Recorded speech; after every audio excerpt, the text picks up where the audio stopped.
All right, we've got plenty of people on here. Let's get going. Sure.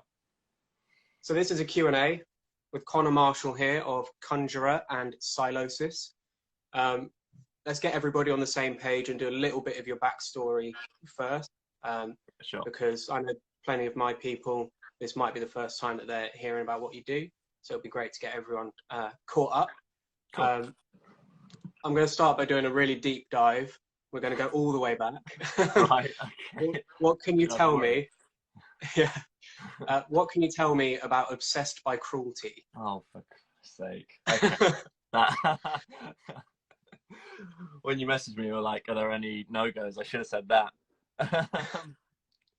So If anyone Obsessed by wants to do Cruelty, some deep dive on YouTube for some live videos, right. Jeez. they're all up there. Okay. Yeah. Obsessed by Cruelty was the first band I ever joined when I was, I want to say 14, maybe. Yeah. I had no This idea was what I about a was doing. decade ago. Yeah, right? Oh, jeez. I hadn't thought of it like that. Wow. But yeah, so I was, 14, just finishing up secondary school. And then basically I know you said a lot of your viewers might be American. Over here, we do something called work experience, which is basically what it sounds like, where like a certain year in school, you go out and do a couple of weeks like at a job or a couple of jobs. And so one week I had gone around all the local schools with my guitar teacher as one of my things. And one of the things he was doing was like some after school like band club type thing almost, where if there were any local kids in bands and all that and they wanted like help with songwriting or performing or anything like that, they could. And a guy, his name's Tom Collins, who was the bass player and vocalist at the time of Obsessed by Cruelty, was saying he needed a guitar player. And he was like, "Do you know anyone?" And my guitarist was like, "Well, Connor's pretty good." As I happened to walk around the corner, I was like, "Oh yeah." So yeah, we I just mean, kind of went from there. And yeah, it was everyone. It was very much my first thrash metal band, that sort of thing. But it was fun, and like it got to play live and that sort of stuff. So yeah, it was cool. so you've gone from there with your first band being, guitarist, a little bit of backing vocals, I saw as well. Yeah, that's before puberty hit. I can't do those anymore. Yeah, it ruins all of us, doesn't it? Right. We'll go on to the next step then. How did you get involved in Conjurer? So that link was kind of made. So yeah, Obsessed by Cruelty and all of that played within our local scene, which is where I ended up meeting everyone else in Conjurer. So Brady, Dan, Jan, all of that. So I'd been friends with them anyway from like all our kind of old local bands. Dan and Jan had very briefly, Obsessed by Cruelty turned into like more of a death metal band that we rebranded as called Lazarine, and that didn't last for very long either. But yeah, so I'd technically been in a band with them before. And so yeah, I just knew them as mates really from around town and around the local scene. And then in terms of joining, they'd asked me originally when they first started and they needed a bass player. But I'd just gone to university, and obviously at that point being a guitar player, it was like it's going to be difficult to fund it and travel, and it's bass. And so I just kind of turned it down and suggested that maybe if they were trying to do a proper band, they should maybe get a proper bass player, which they did, and they got Andy, and that was, he's great. But then when he ended up having to leave, just as they were recording Maya, I got the call again. But this was just as I was finishing university, handing in my last assignments, and it was a case of, well, we've got nothing to do. Would be cool to be in a band, hang out with everyone and stuff. And like, I borrowed one of Dan's basses and actually played through the stuff, and it felt a lot more like comfortable than it had done the first time when I tried. And so I was like, yeah, this is cool. I'll join, see where it goes. And then here we are. Geez, coming up to maybe 3 years later. And how much, so obviously you went from playing guitar to playing bass. How much do you think that influenced how you approached playing the bass? I know that you use a pick, for example. Yeah, almost entirely. I am still very much a guitar player playing bass, rather than I struggle to consider myself like a proper bassist, because of things like you say, like it's all pick. I don't have any sort of finger or slap technique or anything like that. And yeah, very much just playing guitar on a bass, and that's my quote unquote style, I guess. I mean, it's worked for plenty of people, so. Right. Yeah. It was quite lucky because Andy, the old bassist, did use his fingers, and it was still totally fine. But when I joined, Dan was like, "If you could use a pick, that'd be great." I was like, "Oh, way ahead of you. Don't worry." Gives you more time to focus on swinging your head around, really, doesn't it? Exactly, the important stuff. And so then, you know, the final stage where we're at now. How did you get involved in Sylosis? Yeah, that one was actually really unexpected. I literally just woke up one day, as we all do, reached over for my phone, and saw on Instagram I had messages from @Josh Architects. I was just like, okay, weird. Opened it up, saw it, like laughed, and was like, yeah, sure. Seemed like this fall into my lap. Yeah, that's pretty much it. Like I still haven't. I don't think I've ever properly asked him, but I know he was aware of Conjurer, so I'm assuming that must be how he's aware of me as well. But how it ever came up to like ask me or anything like that, I still have no idea. But I'm very grateful for it. Yeah, don't question it too much. Just exactly. Yeah. Just keep quiet, do the job. So the way that I found out about Conjurer was a couple of weeks before Maya was released. I read an article, I think in The Independent, which was talking about Conjurer as this, up and coming British metal band about to release their full-length debut album. And they were doing an exclusive preview of the track Maya itself. And that's kind of what turned me onto the band. Can you think of like one or two instances throughout the band's history that have been like really helpful for getting you guys where you are now? Oh God. Stuff like that really helps. Like the more major publications, always just it's kind of obvious. Like the more people see it, the more people are gonna like take the chance and listen to you. So stuff like that. We were very fortunate that Maya got great reviews in like Metal Hammer and Kerrang, 5Ks, I think it was 9 out of 10 in Metal Hammer, stuff like that. And so, I mean, I believe in it. So I didn't write the album, so I can get away with saying that. Like I believe it's genuinely that good of an album. But you would hope that like people seeing stuff like that in magazines would help them want to check it out. So I think anytime something like that happens, where we're very fortunate, where like a big publication or someone in a bigger band like Matt, loads of people have come and said, "Oh, I checked you guys out because I saw Matt Heafy wearing your shirt." So that's all he ever wears. Is it sleeves cut off? Yeah, it's just that shirt. That Trivium picture comes up anywhere, I'm like, there's another click. I mean, a similar thing happened. I know you guys toured supporting Insomnium, and they did a live video on Facebook recently.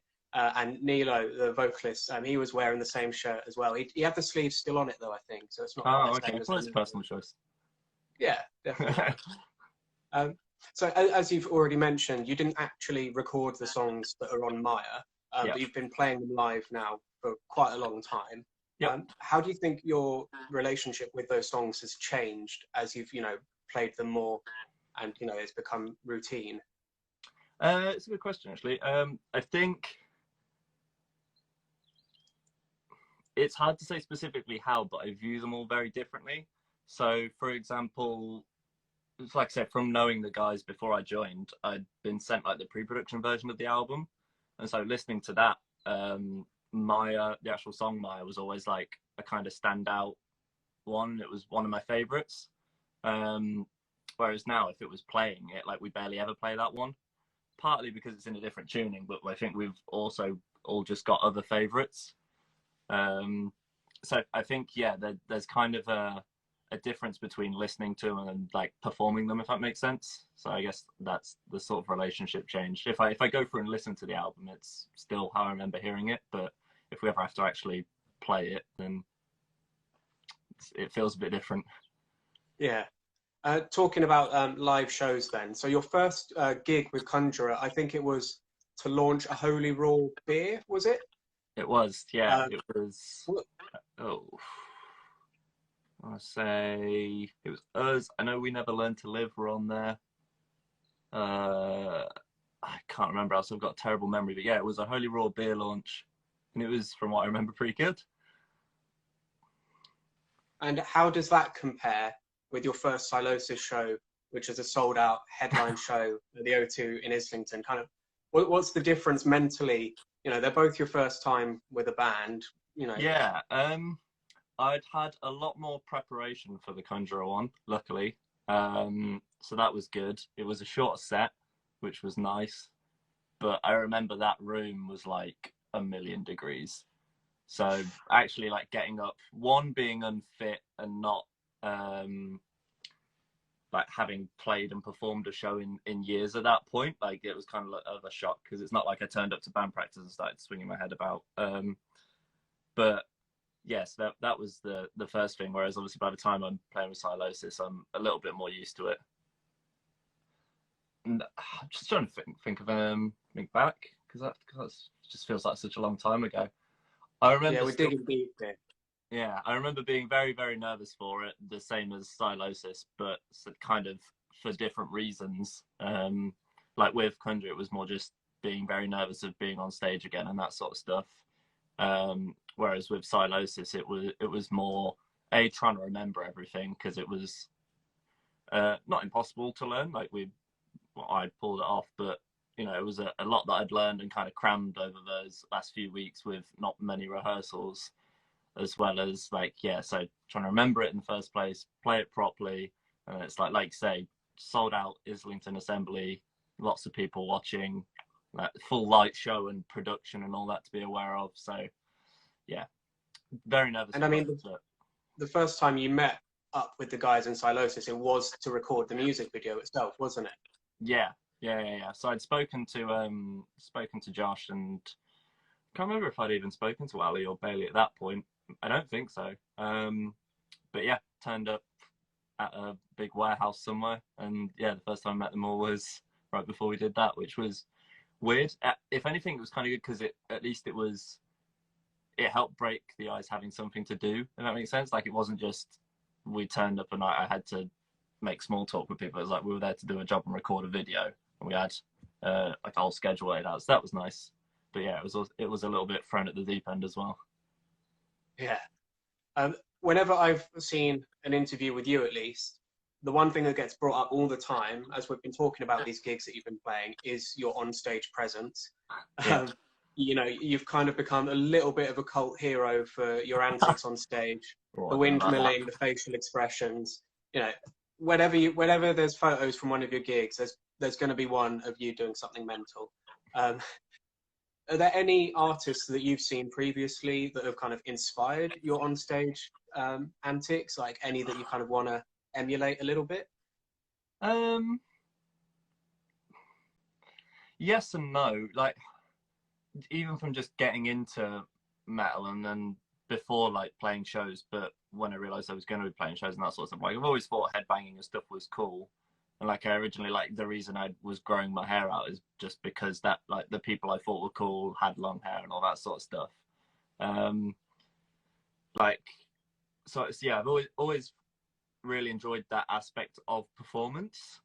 In terms of like if there's anyone specific, not really. There's stuff that's cool, like the windmill. I've seen the whole corpse grinder comparison thing before, which is, yeah, fair enough. I get that. That's obvious. And Cannibal Corpse are another one. Like they're great live, and it is almost menacing how it's literally like stand at the front of the stage, headbang for over an hour. It's like good for them. But no, I don't think there's anyone specifically where I'm like, oh, I've seen that person do that, so I'm gonna do that.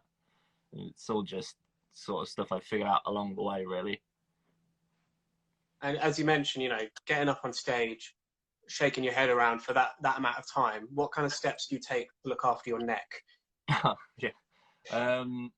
There are some steps now. There wasn't always, but now I've been smart enough to figure that out. It makes it sound really pretentious, but it is very much the same as if you're an athlete, that sort of thing. And the guys in their vocals have to treat it the same way. It's like you have to warm up, and if you can, warm down, that sort of thing.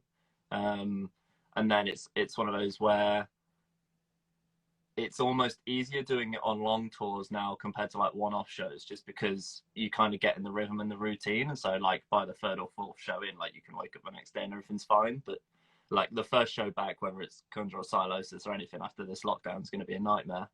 Going to be feeling it the next day. But yeah, it's just your usual stay healthy stuff like try and warm up, try and warm down, stretch properly before we go on, like all of that sort of stuff. Sleeping in a van is obviously a nightmare for it whenever we have to do that. But yeah, just routine. But talking of like sleeping in a van, things like that, you mentioned a really great, well, I say great, you mentioned a video that Parkway Drive once posted whilst on tour, where they were talking about what it's like being on tour, and they were on a pedalo in Barcelona, Yeah. I think. You know, obviously there's especially with posts on social media and things like that, there's a big illusion of grandeur for tour and tour life and things like that. Do you want to talk through kind of what your typical day would actually look like? For example, with the tour in the States, you know, what did each day actually include? Yeah, sure. That Parkway Drive scene, like, yeah, I remember me and Dan used to watch that documentary loads. And yeah, it was always that scene where it was always, at the time, it was like, ah, those guys, they've got it all. They're living the dream. Can't wait to be in a touring band, that sort of stuff. But then now you look back and you realize they specifically designed their tours to do that. Like, not most tours aren't like that at all. Ours especially. I guess if we're going by America,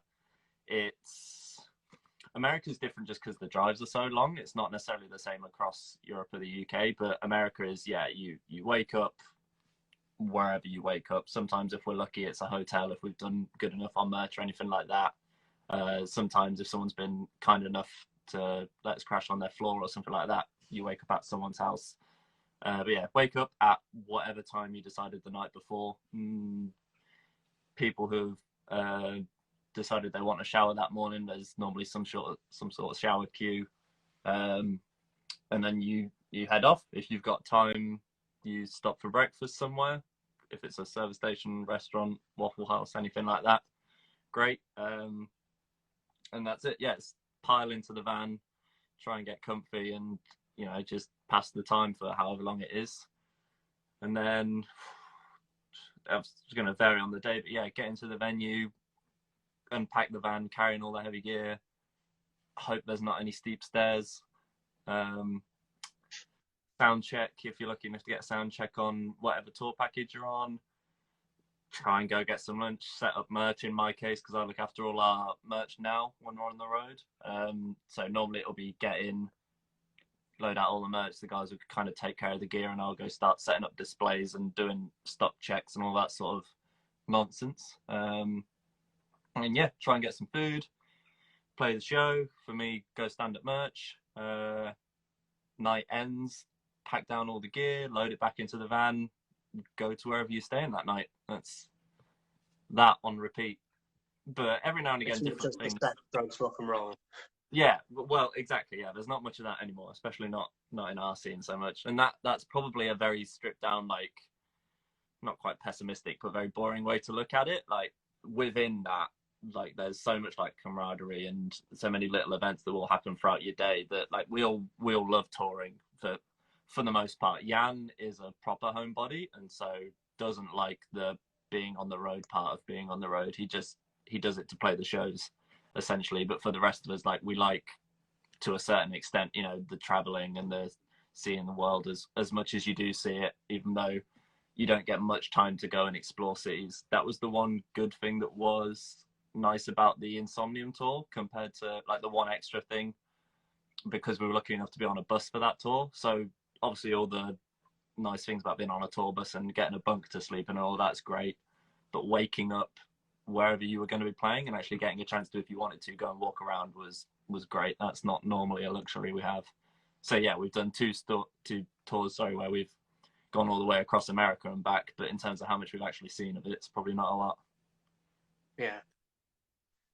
So the last thing I'd like to ask you about on the kind of serious background topics before I get into I've got some slightly less serious questions, some more trivia stuff. But before that, let's talk about your bass, or your basses. Yes. You're now an official Dingwall artist.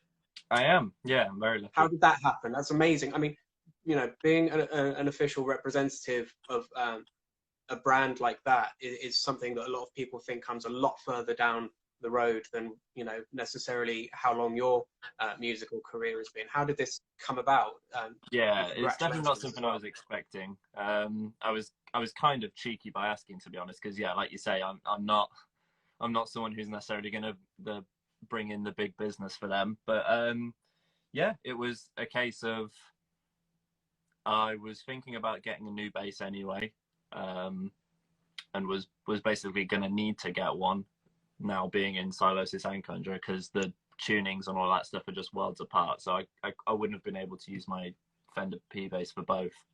For that i7 video and learning this Sylosis stuff before I got my Dingwalls, I managed to like cram it into the right tune, and it was horrible. So yeah, I knew I needed a new bass anyway. I'd seen Dingwalls.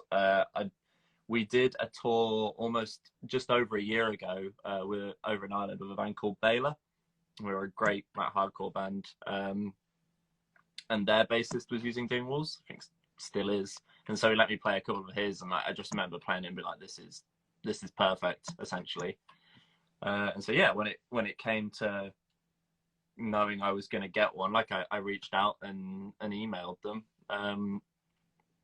and I think it took a little bit of encouragement on my end. Maybe, I don't think they were super ready to kind of endorse me or have me endorse them straight away, but Sylosis helped a lot, if I'm honest. That's a much bigger draw than Conjurer currently is. But yeah, they were then very nice, and they've been great to me ever since. And so I bought my first one, which is the blue one. I've got them here actually. I might as well give them some screen time.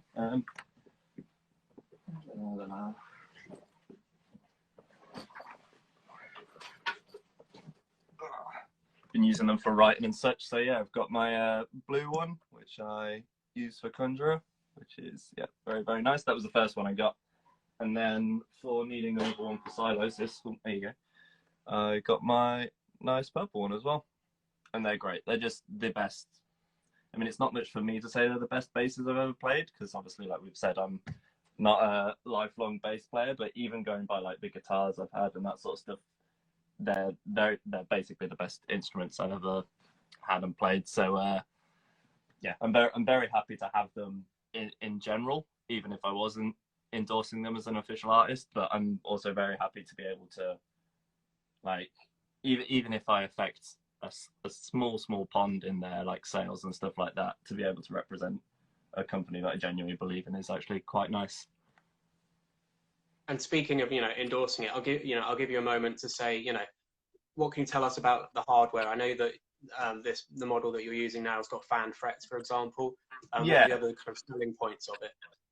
Yeah, the fan frets, one of the main reasons I was kind of interested, because without trying to get too boring for if people aren't particularly fussed about tunings and that sort of stuff, the tuning we use in Conjurer is very low, which is always a kind of pain, because that means you have to get much thicker strings.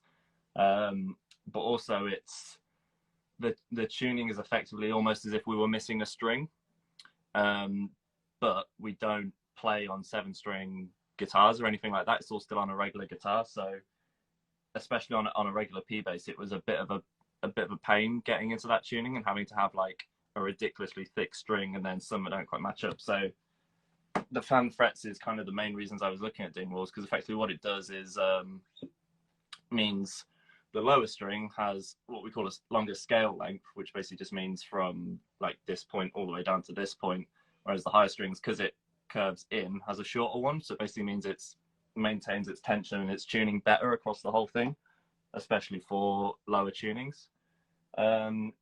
So yeah, that's the main reason. Other than that, they've got like dark glass kind of preamp EQs built in, so they just sound amazing. Even without that stuff, they sound great, but you know, they've got that extra kind of built-in power to them. I use it more specifically, I guess, whenever we play live and we play Hadel at the end, and it's got the big bass slide. For that, between us, me and the sound guy have figured it out, where I just basically roll my bass all the way up, so it's just a he'll turn it up on the fader at front of house, and we can shake some rooms.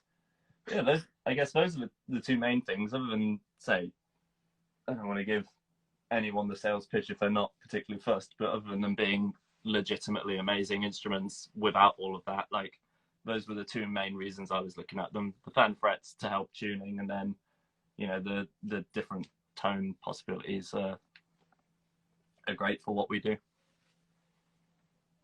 Awesome.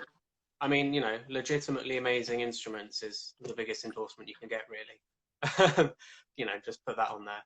Yeah. So I found an interview that you did with Ghost Cult magazine, I think they're called, where they were asking you about your favorite show that you've ever been to. Do you remember this interview? So you said that the best show you'd ever been to was a university freshers event at one of your friends' universities, and you were seeing Cascada. Absolutely.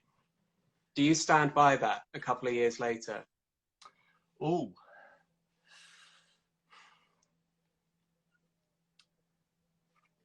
It's tricky because we've since, as a band, gone and seen Kylie Rae Jepsen. That was the next question. Yeah, that's the only reason it's so tricky.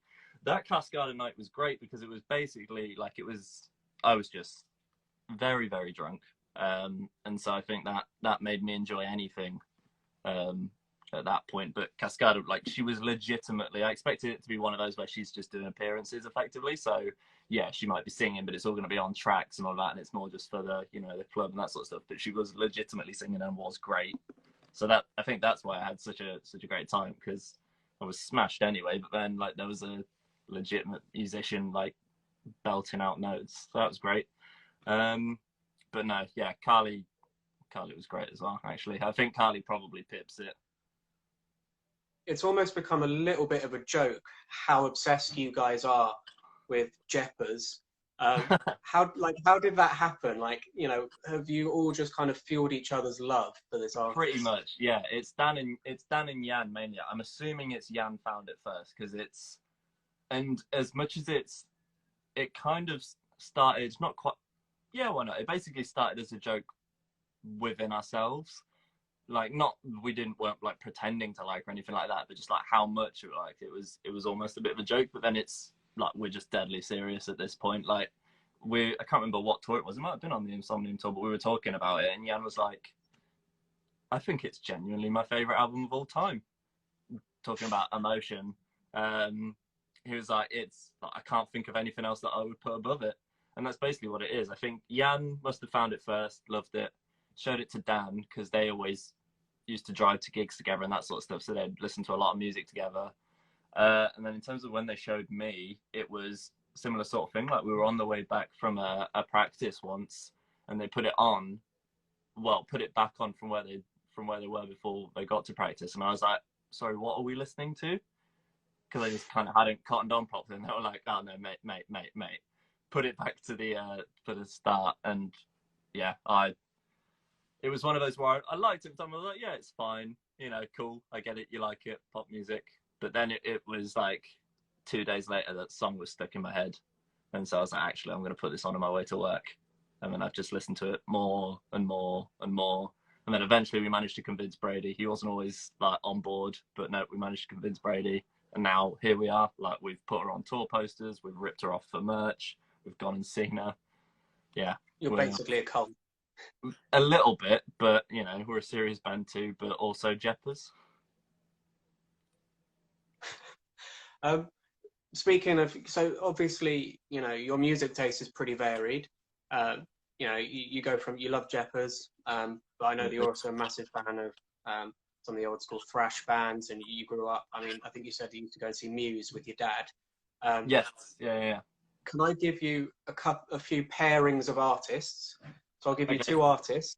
Sure. And you'll have to give me your first reaction as to which one you would pick if you could only listen to one of them forever. Got it. Yeah. Okay, so the first pairing is Metallica and Iron Maiden. Metallica. I know it's a bit of a sin, but I'm just not that fussed about Iron Maiden, to be honest. Oh no, it's the right decision, don't you worry. All right, second pairing is Slipknot or Avenged Sevenfold. Ooh. See, that's tricky, because getting into metal, like, it was Metallica and Avenged Sevenfold. Like, my brother was blasting Metallica through the walls, and then Avenged Sevenfold were the cool band at the time. Like, they just released the self-titled album, so they were on Kerrang and Scuzz all the time on TV over here. So as much as I listen to Slipknot more now, like I used to like live Avenged Sevenfold when I was young. So that's honestly really true. I don't.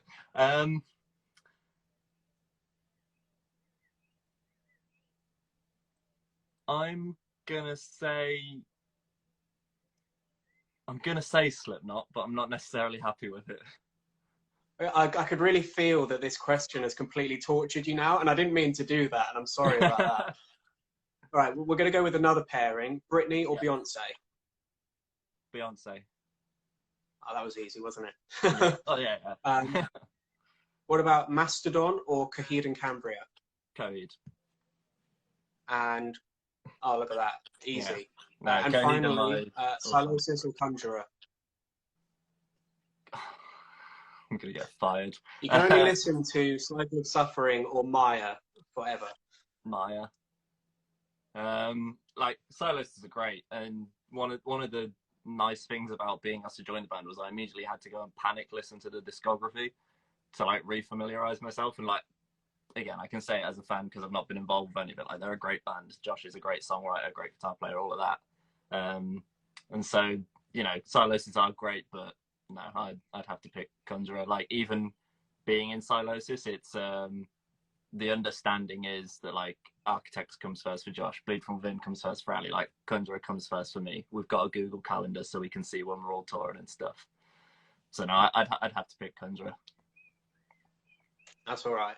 I can't question that.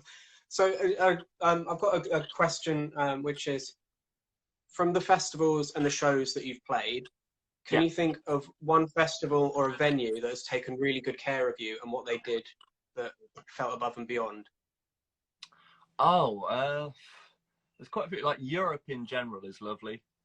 They look after an artist, especially compared to the UK, just way more. Trying to think of anything specific. The really annoying thing is like I'll have pictures of everything in my phone, but if I just try and think, it all kind of blurs. That's the problem with these questions, is you forget everything. Pretty much, yeah. And then as soon as I go to bed tonight, I'm like, I should have said that. I'm trying to think off the top of my head. Patronaut is a venue in the Netherlands, which we've played a couple of times, and they've always been very good to us. I feel like I've seen Brady in the chat. Brady might remember better than me. Yeah, we've got Brady saying a few little things. He's always saying a few. He's giving you a hard time. There's been, like, say, Europe in general is always lovely, but I'm struggling to remember like one specific venue or anything like that that's been particularly above the others. That's cool. Brady's just commented again that you're completely on your own with that one. I think you did all right though. Thank you. Appreciate it. Speaking of kind of, you know, Brady's giving you shit in the comments. Always. How strong is the football rivalry within the band? Not that strong. It's just not relevant. He's a Villa fan. Right. It's one of those just things. Different levels, right? Isn't it? Football, as much as like Dan isn't into football at all, so he's not particularly involved in the conversation. But football is something that me, Brady, and Jan are all into, but don't necessarily talk about that much. Just because Jan lives it. Like he'll tell anyone he's a West Ham home and away season ticket holder. Like, if so many times he's had to give up games for gigs and stuff like that. But there's also been other times where we've been trying to plan something who's like, no, football. And then I think me and Brady are a little more casual than that. Not to say we're casual fans, but yeah, we don't normally talk about and have that much of a rivalry. Normally we're all scared in the back of the van because Jan's yelling at his phone watching it. That's as kind of as it gets. And it was a very what festival was it? It was Euroblast. When we played Euroblast, I was the only one of our band sober.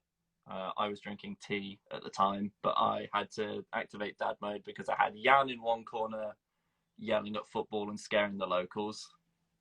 but somehow he managed to gather a crowd around him. I think watching him as much as the game. I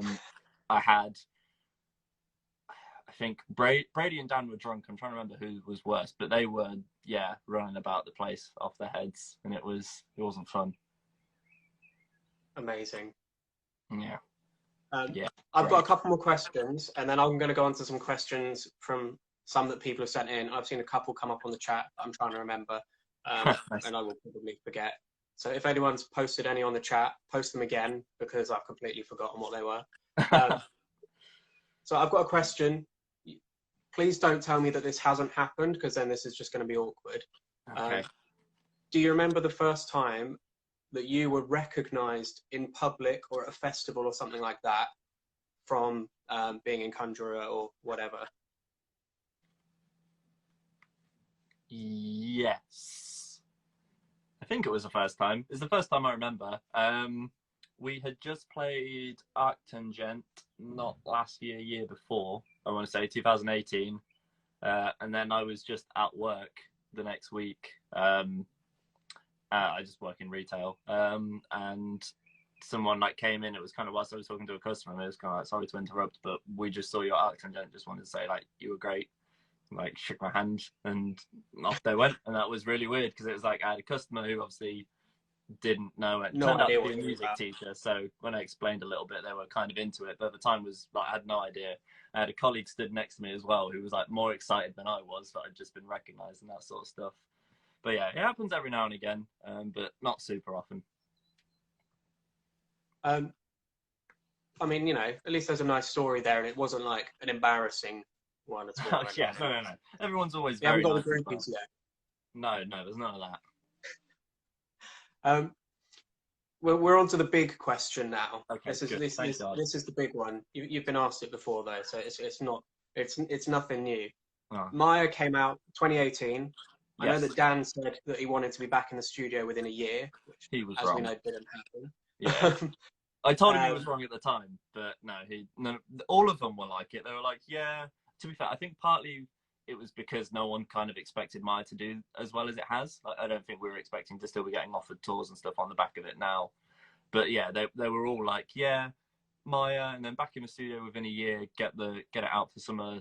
What I think at the time it would have been, summer 2019, late 2019. I remember telling at the time, it was like, no, that's not going to happen. And then here we are. Someone's got to be right, I guess.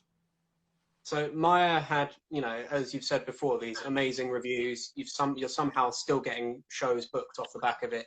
You know, a couple of years later, which, you know, for a debut album, for a not too accessible genre, it's mental. Is quite it's ridiculous. Yeah.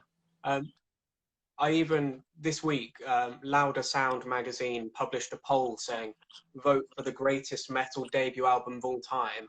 And Maya was one of the options on the like 25 albums that were listed there.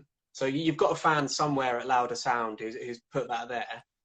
You know, amongst albums like Kill 'Em All. Next thing you see is Maya. Oh, Maya's better than Kill 'Em All. Oh yeah. Yeah, I'm biased, but it is. Where are we regarding album 2? Has lockdown helped with writing process at all? Nothing else to do. It has. Except for Animal Crossing. No. Thankfully not. Lockdown has helped actually.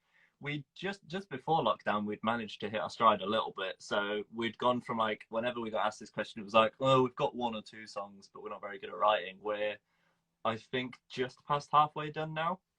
We had a little catch-up group call the other day, and that was roughly where we decided we were when we were talking about what songs we've got and like what we would consider finished and ready to go to the studio and what we're working on at the moment. So yeah, happy to say that we're on the, maybe not quite the home stretch, but we're over the hill, and we're just trying to get the second half of stuff together and kind of ready to go. I mean, that's great news, and I for one am excited to hear that, because I was thinking it was going to be 2050 before we heard anything. It honestly, for the longest time, it felt like that. It was like, we're just, because we're not going to rush it. Like it seems an obvious thing for a band to say, but we're not. Like, if we're not happy with it, we're not going to put it out, that sort of thing. But it was also trying to balance up. It was like, you know, we've been very fortunate with all the hype that's been around our band and that sort of stuff. So we want to try and, you know, carry that. And so it did feel like, oh God, we're gonna be here 10 years later, still struggling because we can't agree. But no, we're getting there. It's nice. It's a good time to be in Conjurer. And so, you know, since Maya came out and you've done all these tours, you've played Bloodstock, you've played Download, you've done, you know, tours across Europe, you've gone on tour in America, you were on the Where Owls Know My Name tour, which was hugely successful. How has all of that influenced what's happening in approach to your sound or your style or just your mentality going towards album number 2? It's a good question. It's probably, to be honest, it's probably influencing in ways that we're not actively aware of, because I don't think when we're trying to write, I don't think Dan or Jan are sitting down and going like, oh, you know, what did we see on that Rivers of Nile tour or anything like that. I think the way we're writing is just what, again, this feels like so cliche and obvious to say, but it's just what feels natural at the moment. Like we're not, although like we've been very fortunate to play with some like very big like Rivers of Nile, Revocation, like some big bands in the like more death metal scene, but we're not trying to write a death metal album or anything like that to kind of fit in with that crowd. The same way Conjurer kind of came through the doom stoner scene, and we're not trying to write anything specifically for that. So it's probably influenced us just in the way that we work and we operate as a band, and maybe people hear certain things, but it's not so specific as we've gone, right, we really like that Rivers of Nihil album, so here's what we want to try and do that's like that. It's more just a case of saxophone solo. I honestly wouldn't be against it, but I don't think we're going to be able to squeeze it on there. But no, I say it seems like a kind of a cop-out answer, but I don't think it's all that touring and stuff. I think has influenced us more live and how we operate as a band and a business more than necessarily the writing. I think the writing is still very much just what we would potentially be doing anyway, and kind of reflections of where we are and what we're listening to at the moment. And so, you know, we're in lockdown at the moment Yes. here in the UK, but you're not all in the UK at the moment, are you? So how's that affecting how you're collaboratively kind of trying to write this, you know, It's second honestly album? not. What's that I hope he's still in the chat, because this is where all those little comments are going to get answered. Yeah, we were on tour in Europe and that fell apart due to the international COVID situation, and Brady Deeprose got himself on the first plane possible over to America, and so yeah, hasn't been the biggest part in the writing collaboration, but you know, that's fine. To be fair to him, Brady basically takes care of everything else. Like when he's at home, him and his mum run our merch.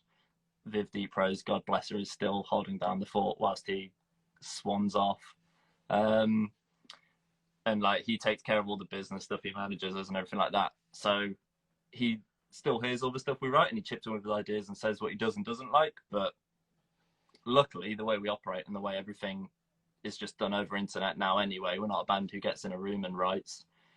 It's as collaborative and as involved as it ever was anyway. Like if he decides to check his emails and messages, he'll see what's waiting for him, and if he doesn't, well, fine. He'll be very surprised when he has to learn and play these songs. Yeah, I know it's like you've said before, you're not like the kind of band that gets together in a room, jams out an idea in half an hour and then goes and records an album with it. It's very much a slow, you know, process, bit by bit. To be honest, I go back and forth on, because I say that and I have to say that because that's what's been established before me. Apparently they have got in a room before and tried to write and it just didn't go very well. Which fair enough. But then on the flip side, we recently, comedian over here called Ed Gamble has a podcast on Spotify called Lifers, which has been coming out, and we were very kindly asked to do like the theme song for that. And what that involved was we went down to a studio in London. Like we had ideas and old riffs that we weren't going to use and all that, but we had to like adapt it. And okay, so say one of the episodes was Diamond Head, like we had to do a theme tune like more in the style of Diamond Head rather than Conjurer. And so we had 3 or 4 hours where we literally had to stand in a room and effectively write together, and we did it, and I actually really enjoyed it. So I have since brought up, I was like, are you sure we're not a band who can get in a room and jam? And they're still like, no. So I guess we're not, but I reckon secretly we could be if we really wanted to. although I can understand, but I guess it's different having to rewrite a riff for a podcast theme song than it is to write your sophomore album. So credit where credit's due to them, I guess. Yeah, that makes sense. So I'm going to move on to some other questions that people have sent in. I put a thing up on my story the past couple of days, seeing if anyone wants to ask you anything. And they so didn't. There's a couple. There's a couple. You haven't got any shit, which is a shame. I don't think Brady saw it. Otherwise, who knows what you'd have ended up with. So there's a couple that I'm going to reword a little bit or change a little bit. So no offense to anyone if your question isn't asked in the exact same way. Someone has asked about your, how often you're practicing playing the bass, or kind of, you picked up the bass when you joined the band. And I also want to kind of twist that and also say, when you get home from tour, what do you pick up first, the bass or the guitar, when you next go to play an instrument? Yeah, good. So I, as far as I'm aware, don't practice bass. I'm trying to think if I ever, for some reason, have. But other than, so the way it normally works with Conjurer is, I don't think we're going to be doing this anymore realistically, but for the majority of the time I've been in the band, we would rehearse every week as a band. And so between that and whatever shows and tours we've been playing, like I just didn't have almost a need to pick up my bass. Because again, coming from a guitar background, like I play bass for Conjurer, like I've not fallen into a routine of playing bass for bass's sake at the moment. So yeah, especially when we were doing that and it was more regular, like I guess I'd be practicing every week, but the band was practicing every week, so it didn't necessarily feel like practice. But yeah, in terms of like when we come off tour and that sort of stuff, like typically I just don't touch them. Like unless I need to use it to record something or write something or something like that, they unfortunately tend to stay in their cases until they're needed again. Or obviously something like Sylosis came up where I then had to learn an entire new set list and all of that, then I picked up and was playing it a lot over that month or so. But typically, no, I'm a very bad musician in the sense that at least with my basses, they don't tend to get touched if I'm not doing anything that involves them anyway. Like I don't know, I've been doing a couple of like playthrough videos and that sort of stuff which haven't been released yet, so I've been playing them for that. Writing I tend to do on the guitar, to be honest, so I'll always grab that first and then I'll grab my bass if I want to track it and send it over to people. But nice, probably makes me sound bad and lazy, but I don't touch them if I'm not practicing with the band or playing live with the band typically.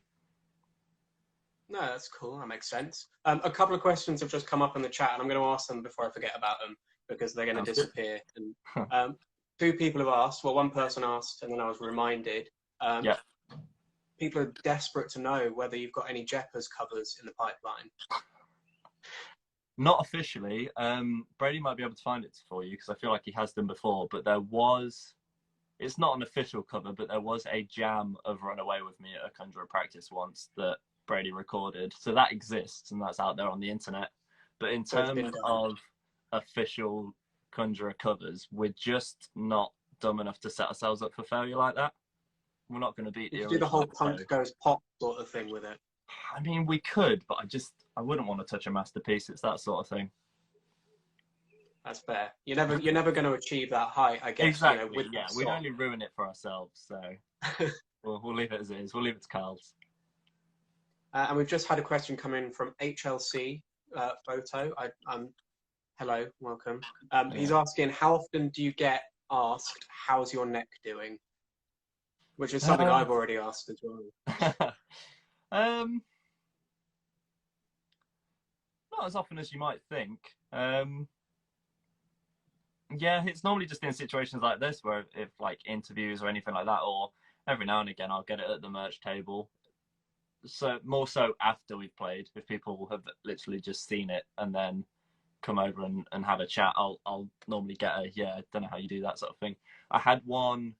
We played in Glasgow at, I want to say the venue was called the Cat House on the Insomnium tour, and a guy came up to me at merch after and was like, as a doctor, I'm very concerned about your neck and what you do. I was like, okay, that's worrying to hear you say it, but thanks. So yeah, I get it every now and again, but it's not every day of my life or anything like that. So I'm fine with it. I'm aware that I've got a stupid neck, and I get reminded by Brady and co often. So it's not a surprise.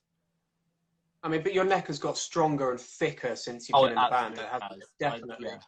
If I go back and find photos, it's grown since, which I think is part of the problem. The more and more I do it, the stupider it gets. Brilliant. And we have just had someone confirm that the venue in Glasgow is the Cat House. So Yeah, you're right on that one as well. It's got all the cool. as you go up the stairs, it's got like loads of different artists and bands on there. I'm assuming who have played the Cat House. They've not just picked their favourite bands. But yeah, I thought you were going to say that there were loads of photos of cats going up the stairs. But that would make more sense. But yeah, I remember that venue because it's one of those horrific maybe loads and somewhere loadouts. else. I've got another question, which is coming off of my questions on my story. I haven't actually written down who has asked any of these that I got submitted. Okay. So I'm sorry, guys. I'm just stealing No your problem. work and using it instead. Someone's asked about bassists that inspire you, and I'd also like to know maybe like 3 bassists, 3 guitarists that have kind of influenced what you do, because I know that you didn't pick up bass until joining the band, so maybe that's changed your perspective on bassists or bassists you look at. I mean, the bass that you play is a noddy bass, isn't it? From Peripheral. Yeah. Nolly's probably the main one, just because of not even so much playing style, because I don't think me and him play very similarly at all. Similarly, I should say. But in terms of like his tone and that sort of stuff, that's what I've always tried to adapt from. Like I wanted to use how he sounds as a bass, as a bass, and then kind of tweak it to whatever Conjurer and Sylosis are doing. So Nolly, from the sound aspect of it, is a bassist I'm, as you can see from the fact I own 2 of his signature models, like he's probably the number 1. And then yeah, it's really hard to say. Going to like back and getting into bands like Jason Newsted, like Metallica, that sort of thing, and I get that sometimes with the whole headbanging as well. So I guess that subconsciously comes through. Even when I was still am, I guess, but when I was solely a guitar player and was getting into like death metal, like Alex Webster and Cannibal Corpse, that always like blew my mind. And I just thought like what he was doing on the bass was the coolest stuff. So yeah, it's hard to say that these things are influences, just because, like I said, when we were talking about it, I'm very much just playing guitar on a bass rather than, quote unquote, trying to be a bass player. But those are people that I definitely like. And then guitar players, oh God.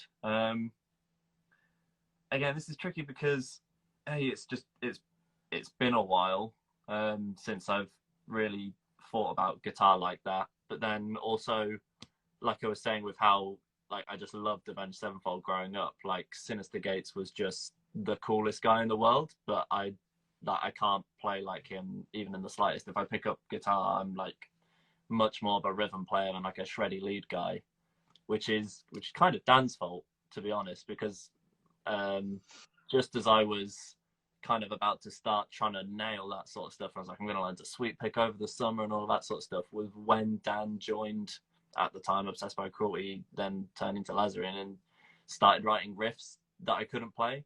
So I was like, oh, well, I should probably focus on being able to do that first rather than all the like widdly stuff. And so yeah, I don't know. Similar sort of stuff, to be honest. Like growing up, like Muse, with my dad taking me to see them, like Matt Bellamy was always like someone I looked up to. Then getting into metal, like James Hetfield, Kirk Hammett, that sort of stuff. It was mainly just whichever bands I was really into at the time, like whoever their guitar player was. Like since I'm trying to think of the more recent people, like I've gotten very into John Mayer. Like unfortunately I don't own any guitars that let me do that thing properly. All the guitars I own are still like metal guitars. Yeah, they've all got thin necks. Yeah, exactly. I should probably invest in like a proper Strat or something for when I don't want to have distortion on. But yeah, it's basically was like, yeah, whoever I was listening to at the time, like whoever that guitar player was who I was really into. That's fair enough. And, you know, I've just got to point out, there's no need to point it out anyway, but there's no shame in saying that Sinister Gates is an icon, but you can't play like him. I mean, I think pretty much everyone who picks up a guitar, you know, and likes metal music would like to be able to play like Sin, but I don't think that's going to happen for 99% of people. So, you know, you're doing okay. I've seen the riffs that are back on your Instagram from a couple of years ago. If anyone wants to see some, you know, some great metal guitar playing from Conor's Instagram, scroll back a couple of years. It's worth it. And you'll get to the pre-beard era, which is great fun. Oh, beards. I don't know if it's quite considered that yet, but... I know. I'm feeling the same. It's difficult. We've had someone come up with, you know, a great question, as always, what your favourite song to play live is. You know, how do you feel? Which was, we'll say, what's your favourite Conjurer song to play live? And what was your favourite moment in the Sylosis gig live? Oh, God. Conjurer, at the moment, it changes, but more recently, before we had to go into lockdown, I always really enjoy Hadel. It's just a really fun one to play live. It's not particularly hard to play, so I can focus on like enjoying performing and that sort of stuff. Thankless is cool, kind of for the opposite. Like it's one of the ones that's a little bit more involved. Like nothing we've got is too technical, but it's a little more interesting to play. If I just had to do it longer as well. Well, exactly, yeah. That was when we did our headline tour in October. We opened with Thankless, and so that was always a in at the deep end thing, like starting first song straight into blast beats and 9-minute songs, or maybe it's 8. I can't remember how long it is. But yeah, it's between those two. Choke's always cool. We've named half the album now. Yeah, gonna say, if you pick a Conjurer song, it's fun to play. Apart from Frail, off the first EP. Off the EP. Fine, like it's a good song, but Doom is that's the side of Conjurer that I'm less involved with, and like I've never really been massive into Doom and all that sort of stuff. So yeah, a long Doom song is never my favourite to play, and it's always like if someone suggests put it in the set, I'm like, yeah, but we've got all these other songs that are better. And then Sylosis, stuff I'd rather be playing. Yeah, Sylosis is actually really tricky because if I try and think back, I just don't remember a lot of that show. Luckily, a lot of it's on YouTube, so that's good. But I remember even at the time, like coming off stage and like the next day, just being like, that was all just a nervous blur where I was just very stressed and trying not to mess up. From what I remember, Servitude's cool. I really like Altered States of Consciousness. I Sever, like opening with that and having people like sing the melody was cool. I've obviously never been in a band where that's... I don't want to cut you off. I've just had a notification coming up saying that we've got about 15 seconds left, and then I think this might cut us off. So we might have to start up again in like 5 seconds, if that's cool. So everybody come back. This is going to cut us off. We're going to come back for a couple more minutes.